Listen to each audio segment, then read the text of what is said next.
Truest Blood, the official True Blood podcast. I'm Kristin Bauer. And I'm Deborah Ann Wool. And you've been invited in. I want to do bad things with you. On Truest Blood. Welcome back to Truest Blood, where we sink our fangs into the series episode by episode. This week, we will delve into I Will Rise Up. It's written by Nancy Oliver and directed by Scott Winant. Two geniuses. Yes. And, relationships get really complicated in this episode of 209. Yay. Some bonds are healed, some are broken, and others are just lost forever. So we're going to look at a few examples, and then we're just going to let you in on what it truly takes to be a background performer on a show like True Blood that relies on background performers. Yes. And then we are thrilled to share with you all our conversation with Allan Hyde. His portrayal of Godric is riveting, and it is even more impressive when you find out how old he was at the time. Yeah. So most of his work you might not be familiar with because it's centered in Denmark, but we were lucky enough to be graced with his prolific talent for a short but very memorable run. I know. I cry every time. Every time. It reaches a very tearful climax this week on True Blood.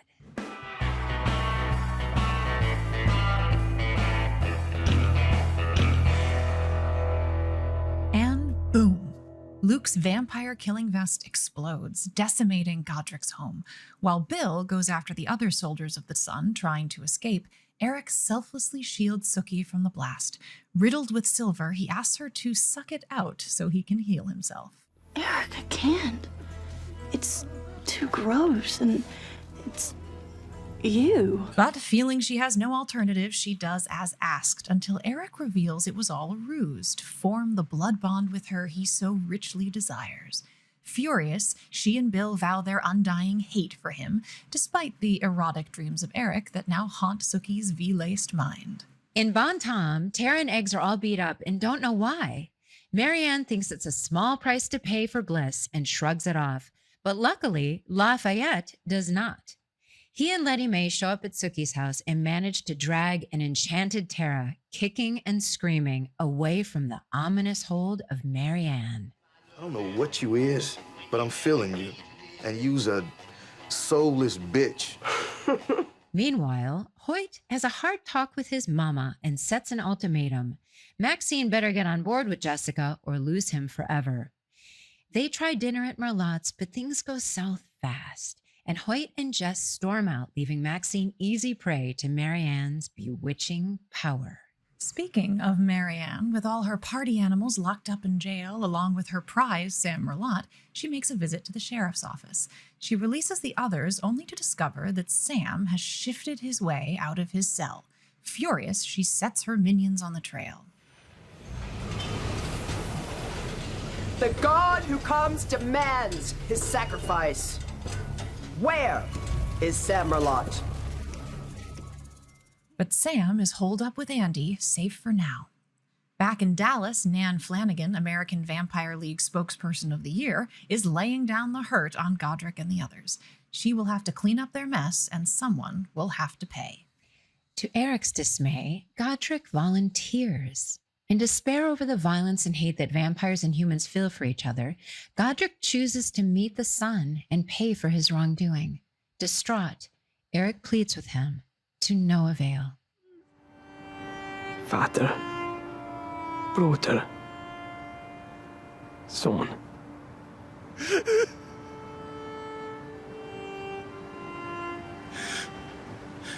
Let me go. Sookie, feeling a debt of gratitude to Godric and perhaps a tad touched by Eric's vulnerability, offers to stay with him as dawn breaks. She and Godric speak of life and death and God until the sun rises, and after 2,000 years, takes Godric from this world.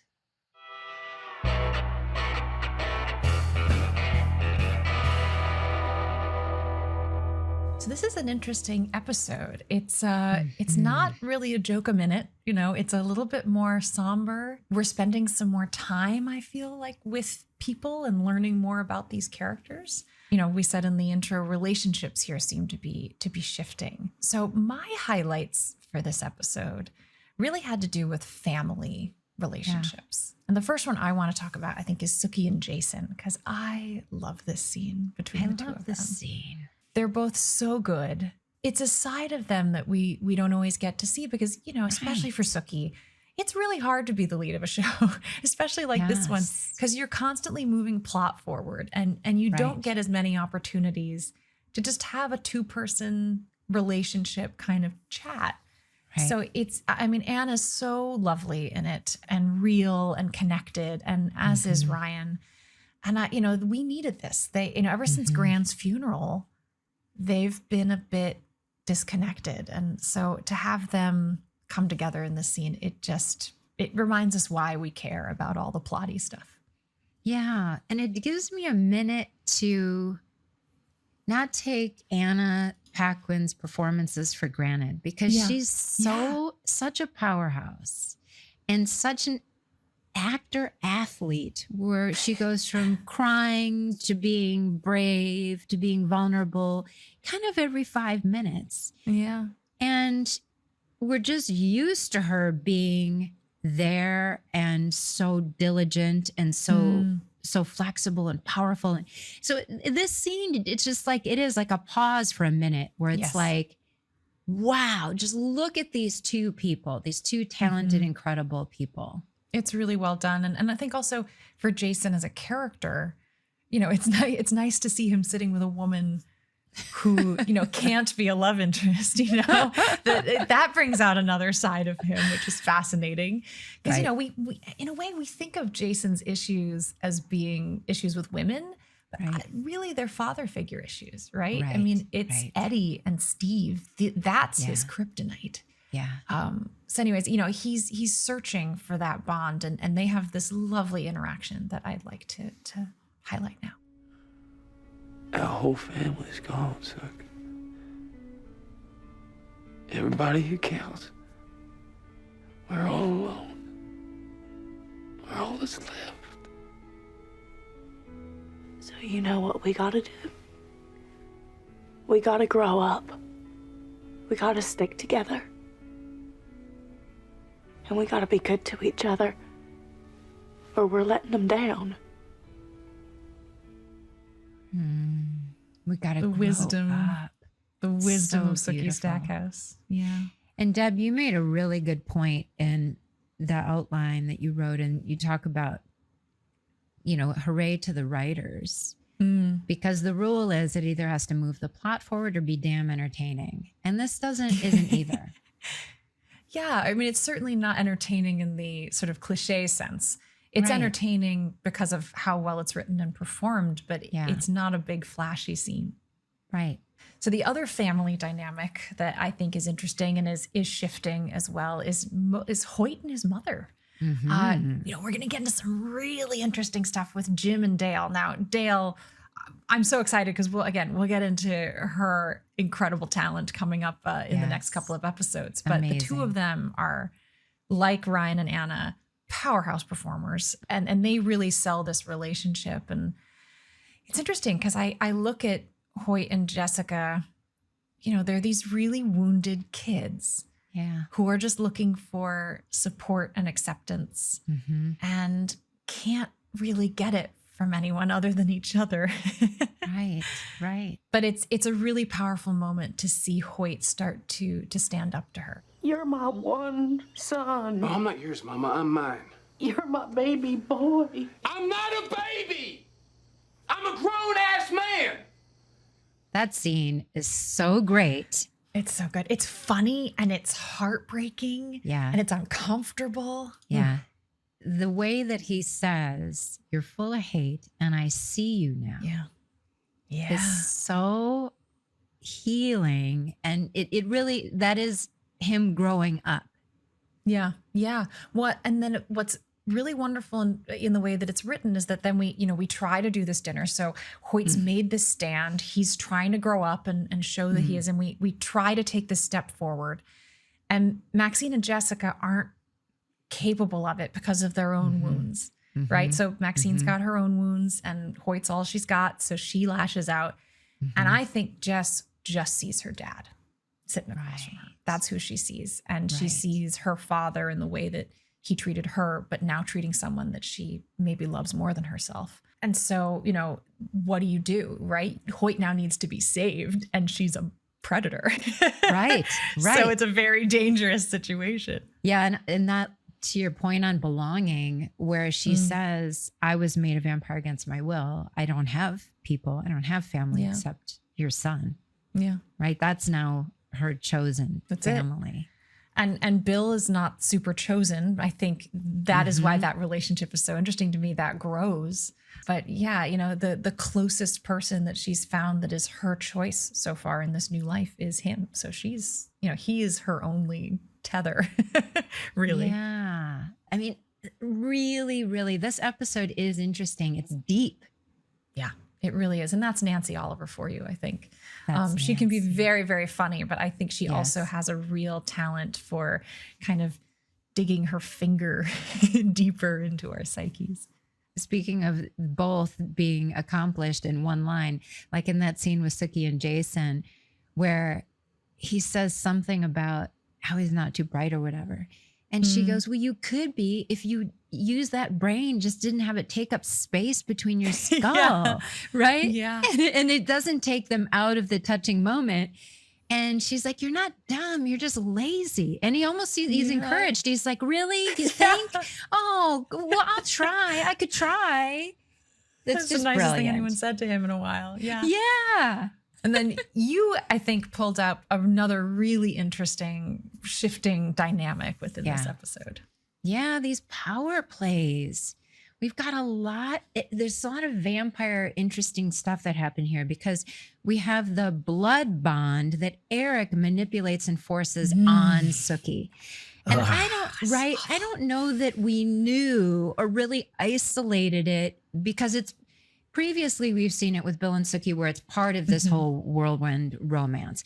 But between these two, it's mechanical and that she's tricked into it. And all of a sudden we hear from Eric, she's part of me now. It's done. Yeah. There's nothing you can do about it. There's no reverse on There's this. no reverse in this. And it makes me think too about all the vampires that are selling V, like all of the people that bought V from Lafayette. Right. Can Eddie feel them all? Like, are they all having sexy dreams about an imaginary Eddie? How does that? Do you have to have seen or taken from the source? That's such an interesting question I have now. Totally. I really found myself going, wait a minute. Okay, wait a minute. What do we know? Wait, where are we at in the blood world here? And right. And who's Eric? Because he's manipulative, we think, but also he's playful, right? He's very funny. I think we see that side even more. We find out that he's very, very caring for one person, for Godric. But wait, is there more to this Sookie thing? So who is this Eric dude? Right. Because you gotta go it does feel like there's some ulterior motive that might be more redeeming than we guess, right? Just knowing him, feeling him, what we see of how exactly, how he responds to Godric, it's hard to believe that this is only a sinister move. It is. It really is. And it does look from a certain angle like he might be getting a crush on a girl. Yeah. We don't know. I liked, Bill has this line though that I think is really to the point. Eric has had 1,000 years practice in deceit. He lied to prove his power to me. He counted on your goodness. There's no shame in that. Yeah. But he counted on her goodness, which is simultaneously more evil and oddly a compliment. Yep. The plot thickens. Yeah. And then speaking of plot thickening, we have this wild scene Where again, I'm like, whoa, wait, this took it up a notch with Nan Flanagan. So she comes down off the TV screen. She's real. Now, we haven't seen her outside of the box previously. Right. And she can fire people? Wait a minute, hold on. And Godric, we know is 2,000 years. We know Eric is 1,000 years. You must have looked At up, least. right? Because you put in the notes here, Eric, Nan is 800 plus. At least 800, yeah. But she is top dog in that room. Right, which seems crazy. Right? We thought that she was only PR, which still she implies. She says, I'm on television, dude. So bring it on. But she's not at all threatened by anyone in that room. So there's an interesting hierarchy that we're witnessing for the first time. Yes. She seems very secure. She seems like untouchable. So it seems like, the American Vampire League, this AVL that we thought was maybe just like you said, a PR, machine, group, organization, maybe something more that is able to elevate her status beyond age, which has always been a very dominating hierarchy for vampires. That's all we've had till now, the age. It's also fabulous, I'm realizing at this very moment. After 14 years of living in the vampire world, I just had a realization. That's sad. But anyway, that it's reverse, right? Because in humans, aging is you become invisible and useless and, put out to pasture. But in the vampire world, he's 800. He's 900. Like it gets better and better, right? Well, one place where it doesn't help you, though, which is really interesting, is meeting the sun. Yeah. Godric has this interesting line where he's like, at my age, it'll go really quickly. Whereas we saw Bill at 250 in pain and there's smoke and crossing the in cemetery. Oh my God, it's awful. But he can survive in the sun, like he healed and got back to it. Yeah. So I guess it's like dry wood. Like the older you are, the quicker you go up in flames. And my mind is flashing forward quite a bit and can't quite remember, but this might be a thing we want to just put on a clipboard and refer back to in a couple of seasons. Yeah, it was interesting, right? Because he does just go poof, no pain. It's very beautiful. Yeah, it's beautiful, and maybe we're gonna have to put that on a clipboard. I look forward to discussing this throughout the season. I'm super, super curious. I think in my notes I wrote like Godric is drywood and Bill is wetwood, which right. Yeah, I need some frame of reference here. I'm totally confused now. But it is the most frickin' touching scene. Wow. I mean, it is I think definitely the highlight of the episode and one of the highlights of the season. Is this really lovely moment between Eric and Godric and then Sookie and Godric. The way that they acted it and the way that Alex falls to his knees kills me.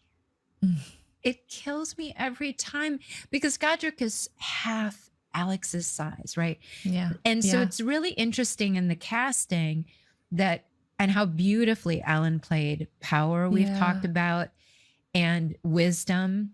And to see Alex so big and tall over him fall to his knees, just and the tears, streaming down his face. And, I think Sookie and we as an audience needed to see that. Especially after this despicable, trick her into drinking his blood moment that happened earlier. Yeah.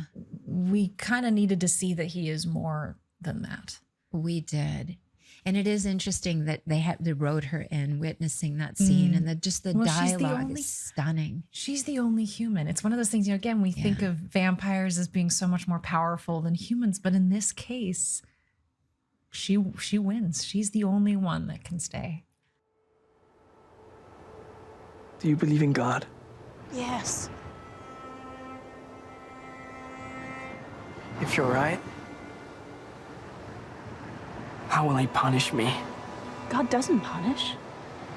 God forgives. I don't deserve it.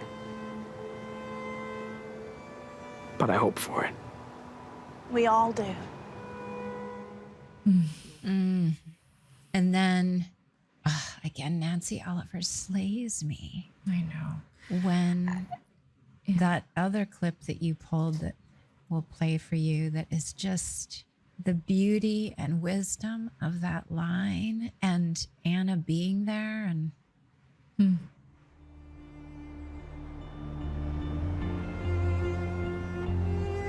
A human with me at the end. And human tears. 2,000 years. And I can still be surprised.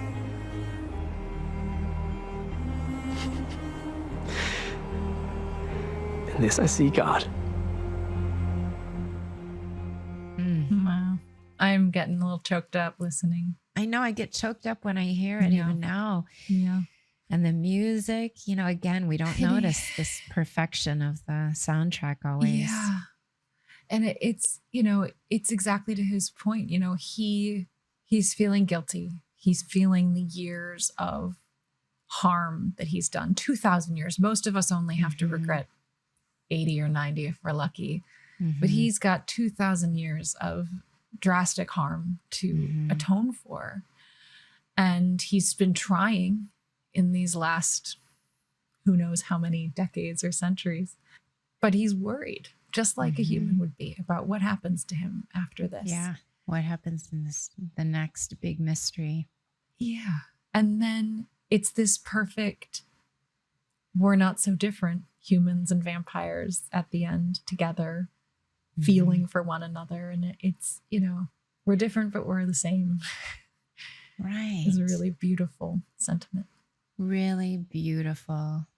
Really beautiful. Ultimately, everyone's mortal eventually. Well, we'll be speaking with Allan today, and he shared quite a bit more information about how difficult this was to shoot and the reminder that he's really only in 2, really 3 episodes this season. It's such a short-lived character, but it has such a huge impact. Yeah. Well, and now for a quick bite, Q&A positive.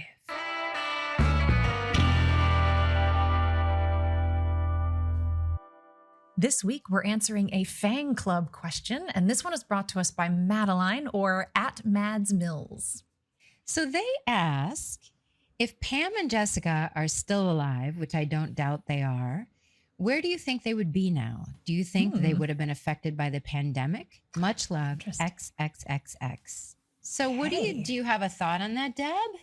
I mean, I sort of do, because I always, thinking of like the sheltered life that Jessica had, I thought she would travel, right? She can swim through the ocean if she wants to get there. But I feel like, you know, Bill probably left her some money, you know, that she would want to go see the world and learn some languages and, you know, meet other types of people. And I don't know if it would have happened this quickly, but I think she would have had her eyes set on politics. I think she would have wanted to become a sheriff and maybe queen someday. Oh, yeah. Oh, my God. You could be Queen Hamby. Totally. I've got a whole spinoff in my head of Pam. You do? Oh, Amazing. dude. It's a whole freaking thing.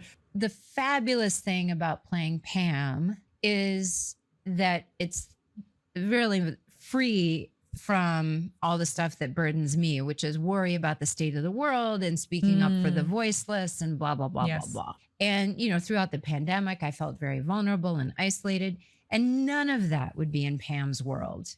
So, and I won't give spoilers, but Pam is totally doing fine and rich there at a certain point, we could imagine. Yep.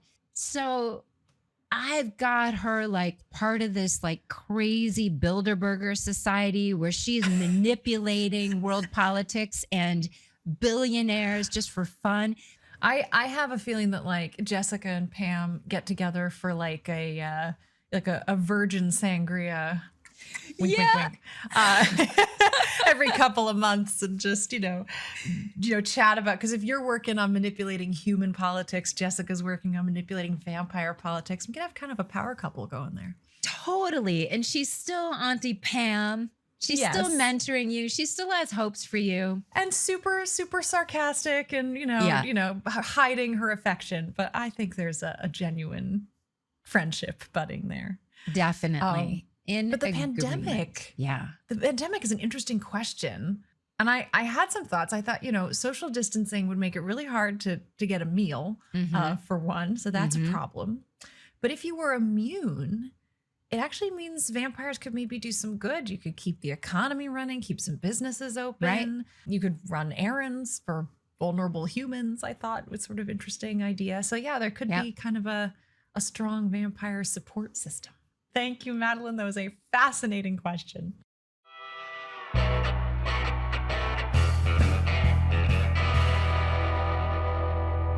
So this week's deep dive, we're going to talk about everything you ever wanted to know about background acting and possibly a bit more than you wanted to know. I'm so glad that you brought this up, Deb, because this show, I guess a lot of shows, but not so much. Like our background actors, yes, are hugely important. Hugely. And I really, actually, I wanted to address this now rather than, even though this episode wasn't a huge background episode, but the next three coming up, what background performers are asked to do on True Blood is above and beyond. Frostbite. Yes, I wanted us to appreciate everything we're about to see with fresh eyes.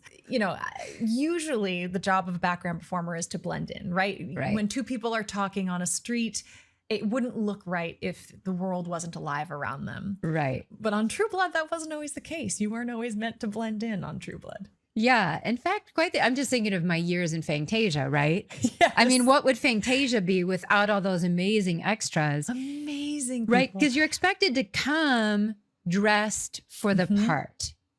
Costumes, probably on a period piece, you're going to get a lot more help. Yes. Of you're not course, expected to own a toga or something like that. Yeah. You had to show up at Fantasia looking like you belonged at Fantasia. And we had regular people recurring, right? Which can happen, which is nice for people. Because in the background casting call, and if you're curious about this, you can go on the central casting website and you can see all of the different background jobs that are listed. And they get very specific. And so, for something like Fantasia, they're going to say potentially vampire bar. It might even say True Blood if the show was out and you knew it. Maybe goth, maybe, piercings and tattoos, a plus kind of thing. Yes. And we had some background that had some very interesting special skills that came with that. Pole dancing, funny double jointedness that they could do. So we had a double jointed dude. He could turn his feet around backwards. Yeah. And it was one of those things, and people would keep coming back. So, even though we didn't get to spend a lot of time really, getting to know everybody very well, there were people who were like, oh yeah, I remember. Hi, good morning. Hi. Yeah. It's all the same group, which was really fun. And what's interesting about that too, is the other thing background has to accomplish is that they know that the cast that's there to do a whole bunch of dialogue and do a whole scene, they're very respectful. So it's up to the actor to look to them to say, oh, hi. But they're not going to come over and tap you on the shoulder and say, hey, great scene, right? Yeah. There's a difficult sort of balance there that they accomplish. Yes, it's very impressive, and it is a delicate line to walk. But my experience, especially with the background actors on True Blood, was that they were really adept at that, at giving space when you needed it. And the other thing is, your job is to very specifically recreate what is sometimes a complex set of movements. Right. You have to be right on the cue. You have to lift that fork exactly at the same moment that you did it before, because you don't want to be the continuity error that, messes with that take. Right. And so it takes really smart, patient, good listening skills. I think really they are unsung heroes in this industry. They are. If you think about it, you watch any scene where we've got these background actors, they did that walk across behind. They were dancing. They were drinking that True Blood for 12 hours behind every take, exactly the same. And silently, right? It's pantomime most of the time, which is incredible to make that look. Because, again, we're talking about acting. It still has to be realistic and Yes. committed and buy into what you're doing. So it, I really am excited about this opportunity to sort of speak the praises of that career choice.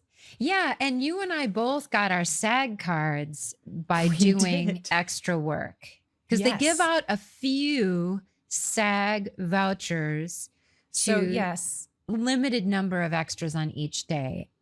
when you are a non-union background actor and you are working on a union job, they have oftentimes extra union voucher cards. And so one way that you can earn 3 vouchers, which you can then use to, get into the union, is to be a non-union actor doing, union background work. And usually, they will offer them to people who are, again, on time, prepared, good listeners, good attitude.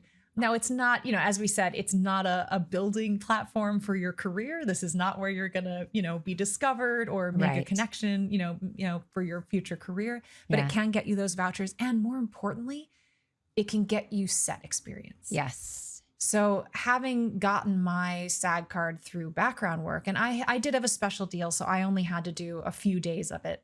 Yep. But I was so happy that my first day on a set wasn't one where I also had big scene work that I had to prepare. Right. That I knew what people's jobs were. I knew things like cross, back to one, Right, these kinds of terms. Yes. That I had, interacted with a second AD who is the person who's going to choreograph and direct the background performers. So all of that is a really good way to just have a level of comfortability on a set. Yeah, I agree 100%. Same thing. I did it on a few big movies, actually, and fascinating. Yeah. Totally fascinating. And long days. You got to bring your own chair. You should bring your own food because the craft service isn't as good. But really a valuable experience for me. It is. And every once in a while, there are perks. There are bumps that you get depending on your hours, depending on what you bring with you. If they use Right. your car in a shot, you get a bump. If you get a line, they'll get you a bump. Sometimes You take as off a your clothes and featured- act like you're having sex in an orgy. You'll get a probably bump. get a bump. And then if you wear black contacts at the same time where you can't see anything, you probably get a bump. get a bump. Mhm, So True Blood was and this is also a multiple episode gig for these Right. orgy goers. They want the It's not just same- one orgy. No. It's not. Yeah, it's the same general group of people because this is a small town. So Yeah. you're looking at a good, a good little run of a show here for a group of people and some pretty crazy fun stuff. I mean, Yeah. coming up, the mob is Oh my really gosh. amazing. It's incredible. And they were incredible. They're so good. Really, really good. And it takes, again, there's a nuance to it. You can't go too far, nor can you be too subtle. So again, so impressed with the work we're going to see. Yeah. This show, True Blood, very, very specific background work, probably a lot of bumps going on, and just a grand old party, I hope. Well, literally the next 3 episodes. Yes. When you said probably a few bumps going on, my tired mind went to like, oh, there's a lot of bumps. The next 3 episodes. Oh, that's humps. Right. Yeah. No. Yeah. Oh my goodness. But also keeping in mind, like, something like nudity or contact lenses are likely to be listed in the casting call. So this is never something that is you're surprised with. You're going to when show up you in your show up. 1950s perfect classic Yes. dress, and they're going to be like, okay, take it off. What? Right, Wait, no. what? No, you're going to know. You're going to know. And I think for You will have submitted yourself and you Yeah. will have seen it in the submission. Yeah. So you can choose not to submit. Yeah, don't worry. You're not going to end up in a True Blood Yeah, without yes. your say so. Yeah. Without knowing. Yeah. We don't want to It won't scare happen. people.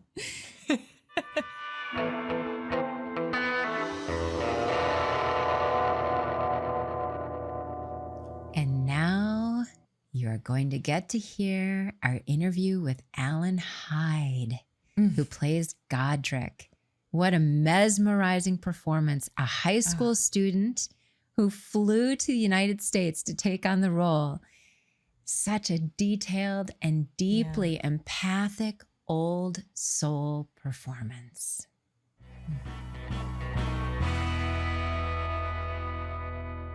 Hi, Allan. What up? Hello. It's so What up, wonderful to Deb? see you. Oh my Kristin. Godric. Here we go. Oh my gosh. God. That's good.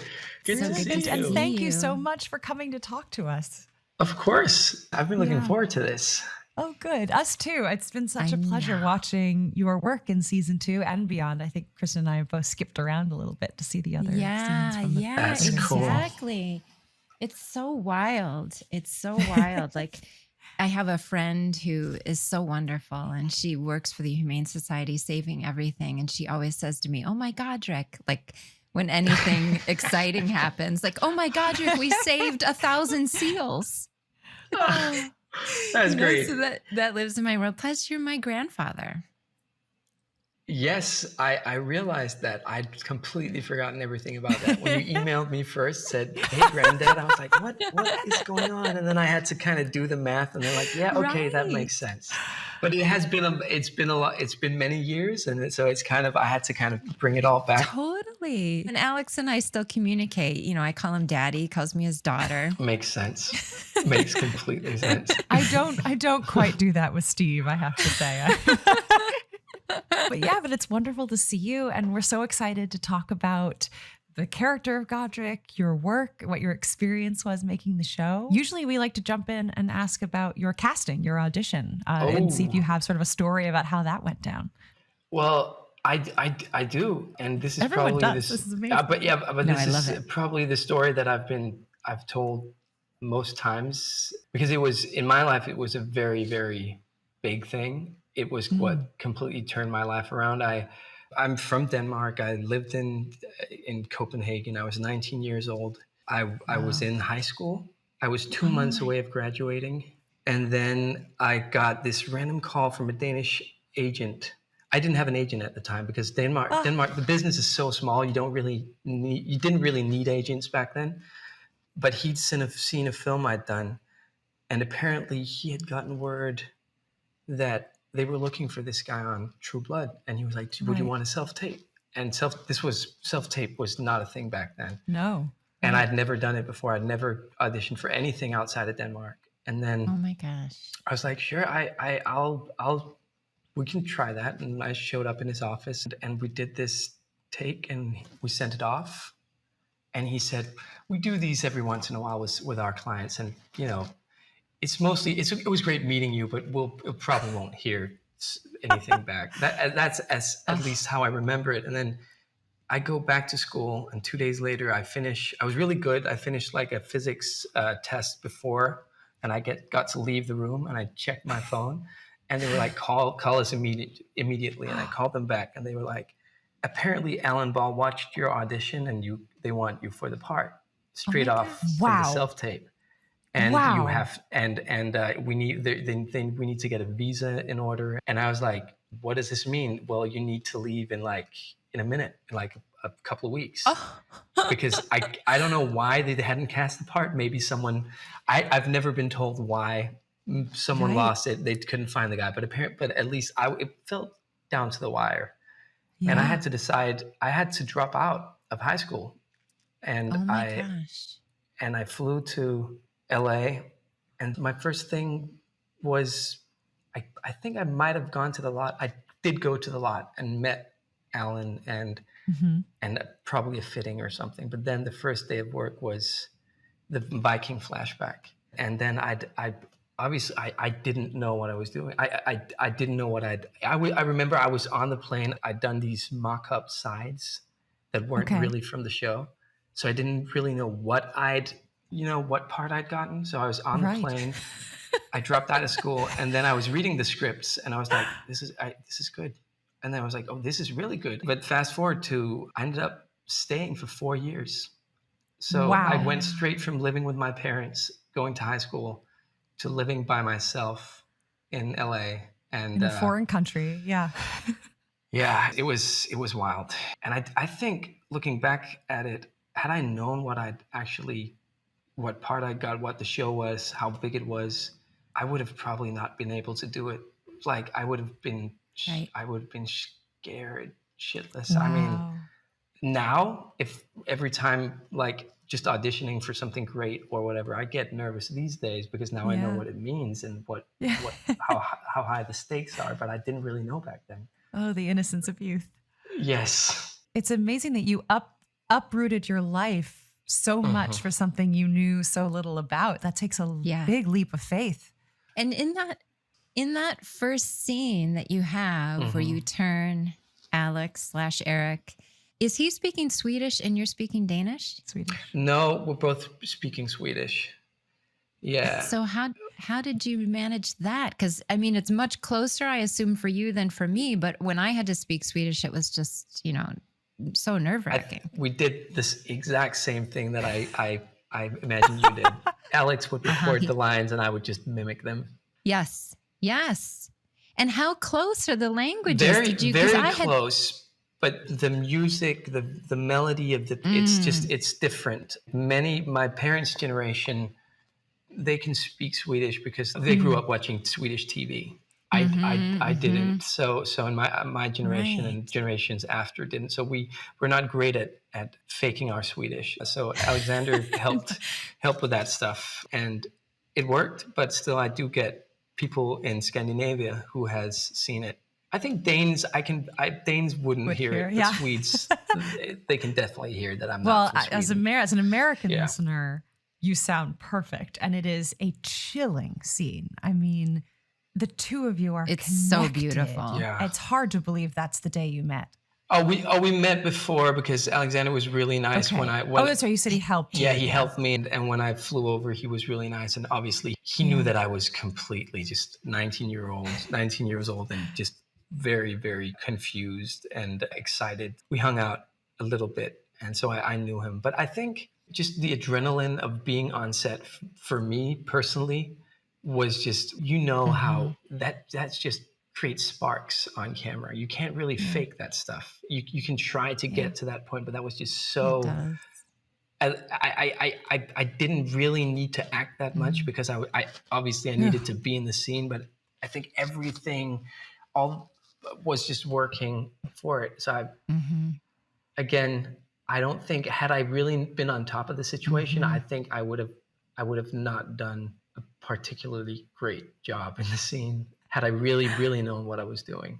I agree with you. There's something to when you're nervous and it's your first time and you don't really know what you're doing, that adds such a presence and energy to the scene that does kind of go away as you get more comfortable. And you do feel like, how do I find ways to put myself back in that space where my natural human. Yeah, it becomes another day at the office, which is weird. And then every once in a while, that I find that the stuff that's great is these days is when the best stuff is when I or someone other than myself, if there's a little mistake and someone is just pushed a little bit off balance, the scrambling to get back on your feet, just if it's just a line or a word you miss or whatever, that's when you see the adrenaline and stuff, the real humanity kick in. Yeah. And I guess everything in that scene, from my perspective, was just survival. Well, I just thought of a couple of things. And one is, it's so interesting that your relationship on camera with Godric and Eric is the opposite of you two as real people, because you were like, oh my gosh, I just got out of high school. I do not know what I'm doing. Please help me. And I have to speak your language. And then on camera, your dialogue, the stuff that they wrote for you, I almost transcribed every scene for this interview because it's really, really beautiful. It is, yeah. And it's so evolved, right? Exactly, and so poignant and so touching and sad and wise.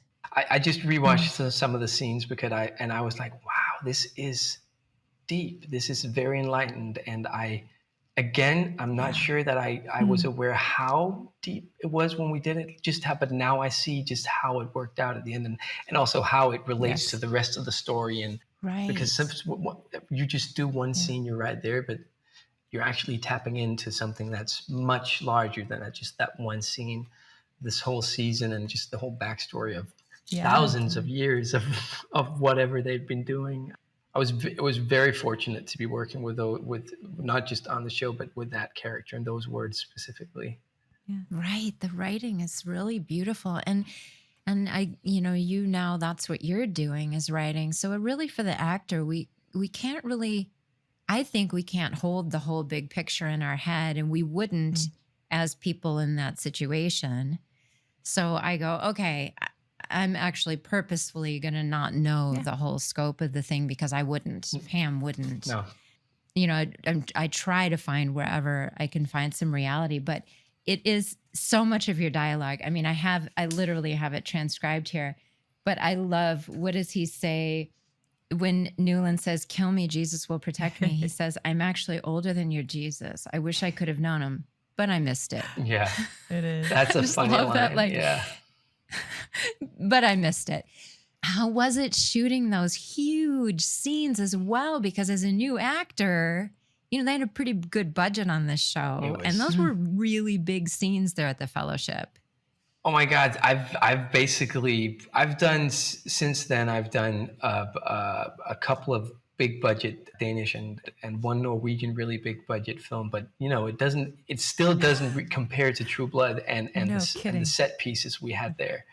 Like the first scene, the flashback, I got to rip someone's throat, and it was all the special effects, and for the Fellowship scenes, this huge church and standing on that balcony and this huge crane with a camera and a wire in my back so I didn't fall over and kill myself, and it was just so massive, everything. And we shot everything on 35 mil. We were still on film back then. Yeah, people don't realize that that's a big deal, right? Like shooting on film, it's expensive, it's huge, and that they chose to spend that money for that quality was pretty enormous. Yeah, I mean, and for the Fellowship scenes and especially the last scene that I was in, we shot real time. We had 4 of those cameras running film at the same time. Was that your death scene? Yeah. To capture the actual sunrise. Is that what you're saying? Yeah. Wow. Yeah, I remember I don't remember if it was a full day, but we did a day of rehearsals somewhere else. No, actually we went to set a day before and rehearsed. And then we got back the next morning and we knew we had, I think, 40 minutes, which is pretty the magic hour kind of. We had 40 minutes to shoot this whole scene that is, I forget, but it must be like 5-6 pages of dialogue. It was long. And in order for them to capture that, they did 4 cameras with because also super long, the film cartridges, whatever, so they could shoot long takes. And then they would do 2 takes in one position, and then they would just move them back to second positions and shoot the whole thing, I think twice. And then we did get to do one day, which was weird. So obviously all my close-ups and the facing my direction was done, I think, a week later on a soundstage on a green screen. Which was super nerve-wracking because doing that scene on the rooftop, we had to all be like, you couldn't just stand around just half feeding your lines when you were over shoulder. You had to be there. It was super intense. And then I had to recreate that for my stuff a week later with, a super artificial setup. But I was just like, I remember that setup on the rooftop was mind-blowing. Both of those are really hard to do because there's so much pressure. I wanted to ask you specifically about that because I thought, did they had to shoot that in real time in like 30 minutes? And the pressure on actors, on one hand, it's like the Olympics, right? You're all in it together, and that's pretty incredible. And it's such an emotional scene. I cry every time. And then the opposite difficulty, where it's just you standing in front of a green piece of fabric in some stage with, Alex and Anna off camera in their robes, in their Ugg boots, in their Ugg boots, right? I do remember. I think they were pretty generous, and they were. I'm sure they were. They were stepping up to the plate, but it's still not. It's still not the same. It's still not the same. Right. Yeah, but on the other hand, it's good and bad because then we got to take my takes more times, and there was no stress. So I guess the pressure was a little bit off, which was also good. So we got to actually like take a minute. I could actually get some real direction, which I remember it was, I believe it was Scott Winant who directed. And I remember him mostly saying, we like the slow pace, but please pick it up a little bit, because I would just really beat it out, just like take my time. I think I also like, with Godric specifically, I was a lot like, when you're that old, like old people, elderly people, they take their time, and and it's just like super low pace, super low.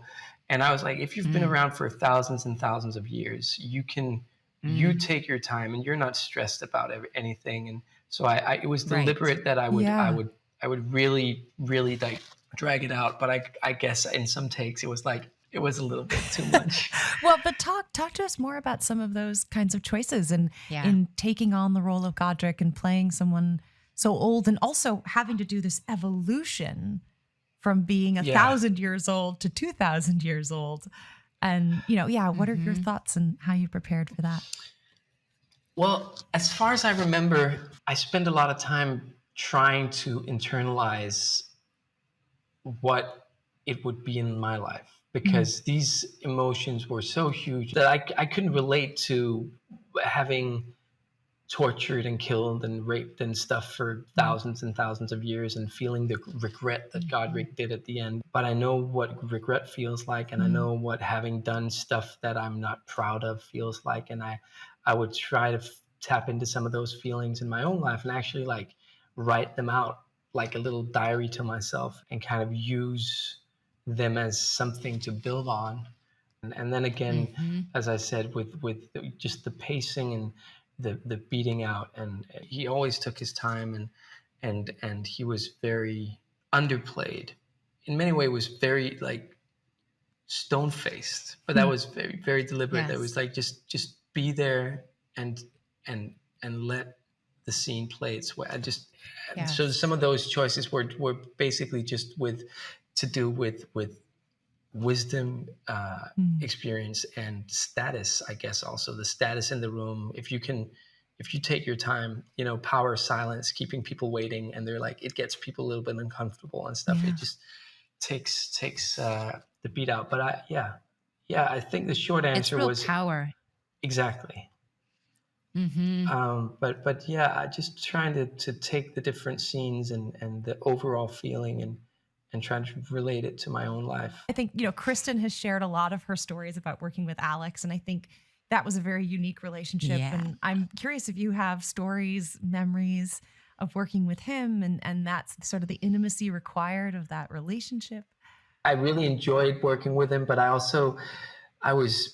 think it was interesting also, like you said, Kristin, it was very much the opposite dynamic, because I was just super, not starstruck, but a little bit intimidated by his presence and by his. Oh, we all were. But I deep inside, I wanted to be his friend. It's so hard, and he was so nice to me. Yeah, he's so cool. But I knew that we really especially on the page.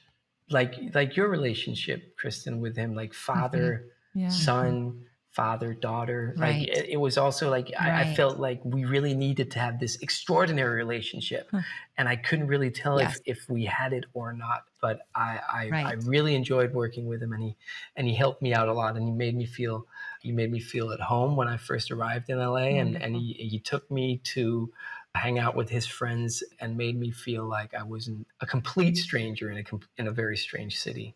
Yeah, because he had to put up with me for 7 years, so many days. He eventually convinced me that he is that nice, but he also actually likes me.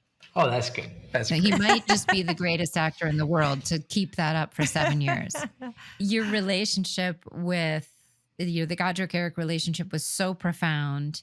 One of the writers, I believe it was Bucky, told me that it inspired them to develop the relationship between Eric and Pam because they went, oh, wait a minute. If Eric has that incredible love for Godric, she would have that for Eric. So it really informed so much of the show. I mean, it really informed my trajectory a lot from what they told me. That's cool.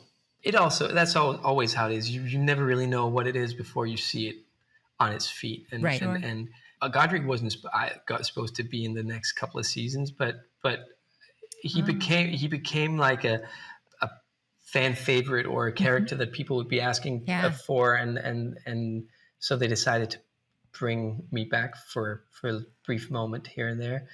Yes.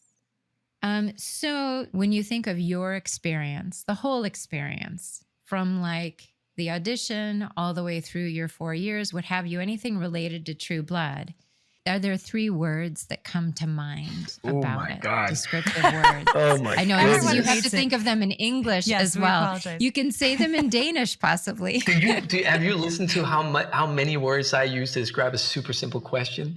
This is the toughest thing for me is to say something brief, short, and precise.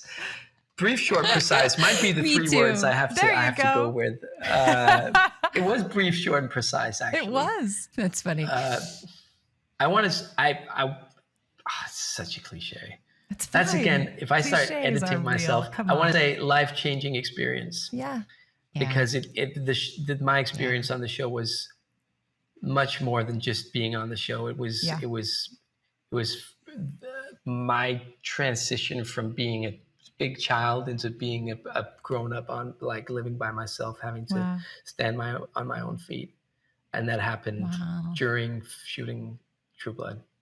Yeah, life-changing experience from your story. That does encapsulate, and that's huge. Life-changing. Well, thank you, Allan. It's just the mind is a tricky it's beast. been incredible to dive into your mind. Yes, and I wish I could just hear your stories, but you've probably touched upon those a bunch of times through this whole podcast series. Yeah, the podcast is our stories, basically. So, yes. You get to be the special guest.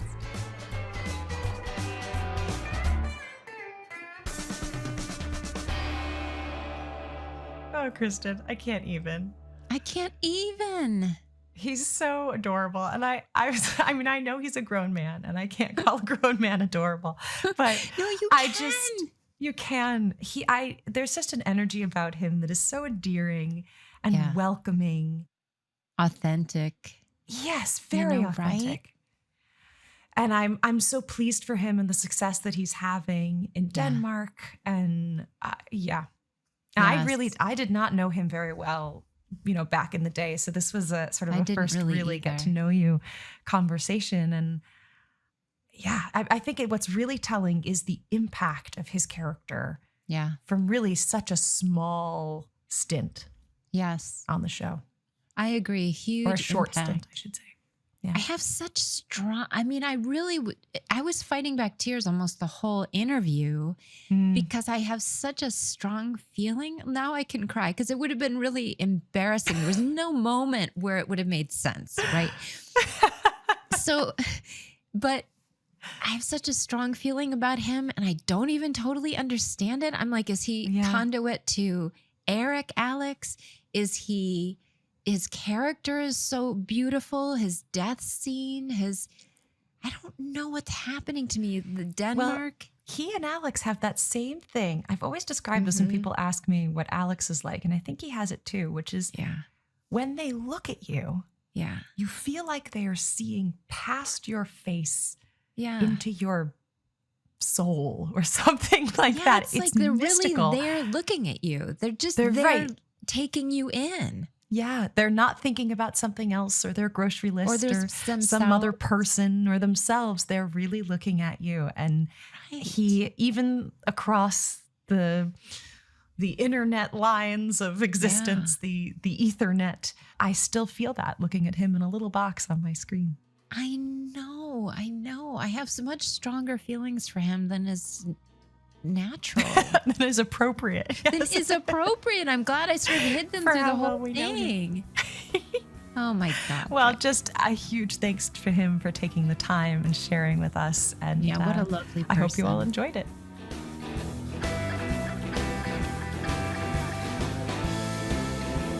Next week on Truest Blood, we sit down with Jim Herrick, the extraordinary actor behind Hoyt Fortenberry and one of my absolute favorite scene partners. He's gone on to other incredibly illustrious roles in films like Fury and Suicide Squad and As I Lay Dying. Yeah. He also did a run on Broadway in Of Mice and Men and has since found a home as Judd Ryder on 911 Lone Star. He is so spectacular. I'm enjoying his performances so much. And finally, everyone returns home to Bon Tom, but it is not the place they left. We will talk about mob mentality, Bacchanalia. We're going to tell you what that means, and you know it because you've been watching it. And homegrown heroes, all brought to life by an award-worthy array of character actors. Oh, it is an embarrassment of talent, and you won't want to miss it. Yep. So thanks for listening, Troopies. Subscribe and follow wherever you listen to your podcasts, and we'll see you next week. Y'all come back now, you hear? Got any burning questions you want answered on Truest Blood? Post them on any and all social media platforms using hashtag FangClubQuestions, and we may feature them on the show. That's hashtag FangClubQuestions. Truest Blood is produced by Safe Haven for HBO Max. Executive producers are Janina Gavankar, Kristen Bauer, and Deborah Ann Wool. Our producer is Gabrielle Gallan, and our audio producer is Christopher Wool. Our theme song was recorded just for this podcast by Jace Everett. Additional music was composed by Timo Chen. And remember, you can watch all of the original episodes of True Blood on HBO Max.